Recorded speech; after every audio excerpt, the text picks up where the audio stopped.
มื้อนี้นางมาเฮ็ดอาหารลาวสู่พ่อปู่แม่ย่ากินนั่นก็คือปลาส้มนี้คนลาวเป็นคนให้มาเนาะนางก็สิมาทอดเผ็ดกระเทียมหัวหอมบัวหอมก่อนเนาะหลังจากนั้นเอาป่ามาทอดนางจะทอดใส่ไฟกลางอ่อนๆบ่ทอดไฟแห้งเพราะว่าย่านมันไหม้ก่อนก็ทอดไปเรื่อยๆจนหอมกระเทียมและมักเผ็ดสุกดีเนาะเพราะว่าเหลืองๆแบบนี้ก็สามารถตักขึ้นได้เลยนางก็จะมาตักใส่จานไว้ก่อนเพราะว่า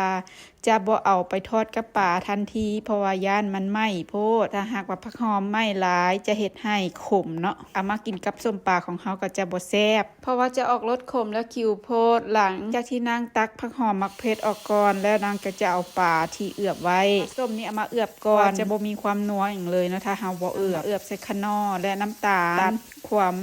เค็มลงจากนั้นนางก็มาทอดมาปิ้นไปค่อยๆปิ้นไปจะได้เละเบิดนางจะบ่ได้ใส่แป้งเติมนางจะทอดแบบนี้เลยตาออกมาก็จะเละๆหน่อยๆแต่ว่ากินหอมกับข้าวเหนียวฮ้อนๆนี่แซ่บๆหลังจากที่ทอดปลาส้มแล้วนางก็จะมาหุงข้าวหรือว่านึ่งข้าวเหนียวใส่ไมโครเวฟนางก็เอาข้าวสารล้างทำความสะอาดเรียบร้อยจาก 2-3 น้ำก่อนหลังจากนั้นน้ำใส่ไก่ข้าวขึ้นมาน้อยนึงให้พอดีกับข้าวแต่ว่าให้ไก่ขึ้นมาน้อยนึงนางก็จะไปใส่ไมโครเวฟนางจะใส่นาทีไปประมาณนาทีก่อนเพราะว่าบีบทำอิฐนางลืมนางบีบแต่2 นาทีจริงแล้วนางใส่5 นาทีก็ถ้าให้ครบ5 นาทีแล้วนางก็จะมาเข้าเนาะหรือว่าคนเข้าครบ5 นาทีผ่านไปหลังจากที่ครบ5 นาทีผ่านไป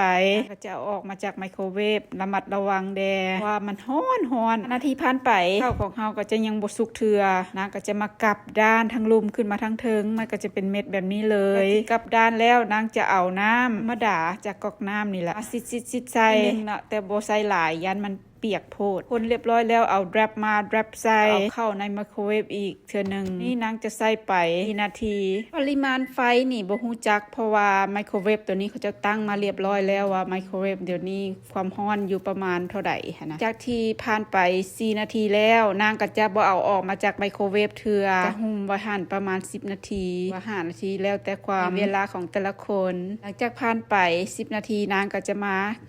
คนเบิ่งข้าวเนาะข้าวสุกดีบ่